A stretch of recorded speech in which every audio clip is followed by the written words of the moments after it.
Movie and Music Network. Offering underground, pop, and esoteric cinema.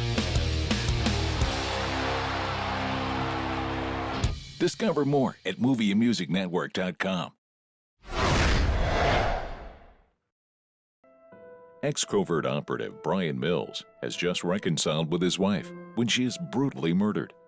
Framed for the crime, he goes on the run while being pursued by the CIA, FBI, and police. My job is to bring you in. My first priority is to protect the only one I have left. Using his own special set of skills, he seeks out the real killers in Taken 3. Hi, I'm Aaron, and I'm here with Sasha, and we're here to talk about Taken 3, starring the incomparable Liam Neeson. We've both just seen it. Sasha, what did you think? I think that this was a franchise that I loved from the very beginning. The first Taken was so crazy, ridiculous, fun, and unexpected. The second one lost its footing a little bit, but by the time we've arrived at the third one, Luc Besson and Olivier Megaton, who directed it, just totally gave up. There is such franchise fatigue, and they realized they were gonna make a ton of money, and they just thought, we've got Liam Neeson, we've got the title, nothing else matters. Let's just sit people in their seats for 2 hours and collect their money like idiots. It tried to be so serious about like 30 minutes into the movie. I'm just like, okay, just let's go. Like, can she die now so that the movie can get going? Well, that's the thing is, these movies have always been about big, stupid fun, and this one forgot the fun and just did stupid.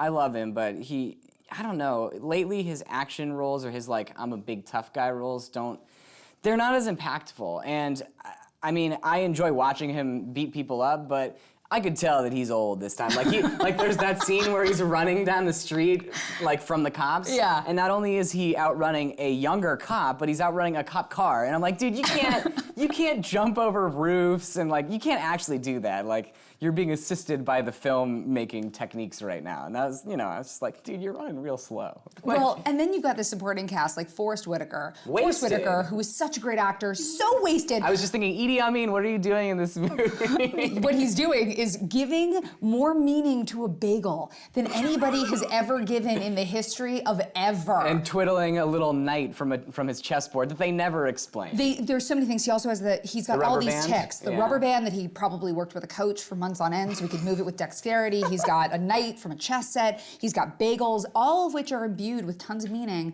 But he makes the police work on the Serial podcast look like the most crack police work of all time. It's ridiculous. This is one of those movies where all of the problems could have been fixed with a single line of dialogue.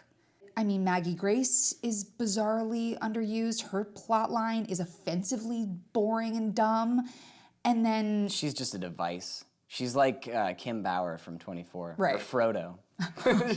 just you go put him in trouble, and then we have entertaining things to look at. And then Famke Janssen, again, just... Still looking hot. Looking great. She's looking good. But you can do so much more with that character. If people don't know what happens to her, I don't want to spoil it, but when the thing that happens to her happens, could it have happened in a not PG-13 way? I think the rating on this movie really held it back. Yeah, not to mention that there's a line where somebody says the F word and they overdubbed it Kung Fu style. Yeah. All you have to know is I'm innocent. If you give me 2 days, I can prove it. I can find out who did it.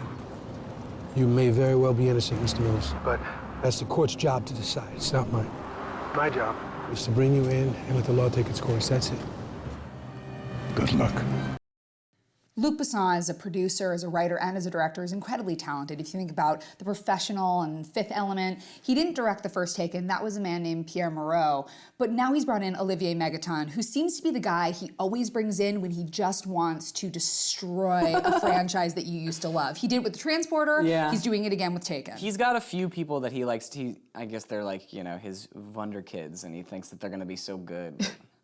Man. again. I don't know. I don't know if I would ever see an Olivier Megaton movie after this one. Well, Luc Besson's gonna keep hiring him. I'm sure he There's will. gonna be another great franchise that we're all gonna love the first movie of, and by the time we get to the third, he's gonna be like, Olivier, do this, and ruin everybody's hopes and dreams. Run it into the ground. Yes, please. Merci.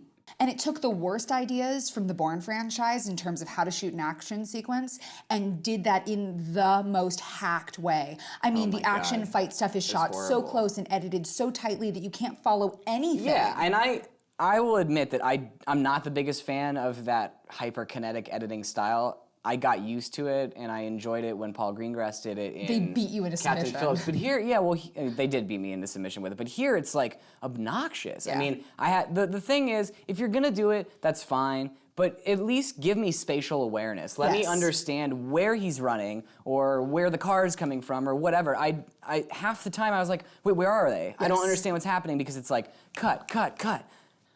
Really, I was hoping that it would be better than it was.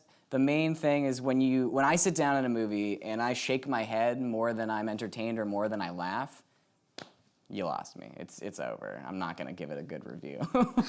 Taken 3 took 2 hours of my life, and I want it back, so I'm gonna say skip it.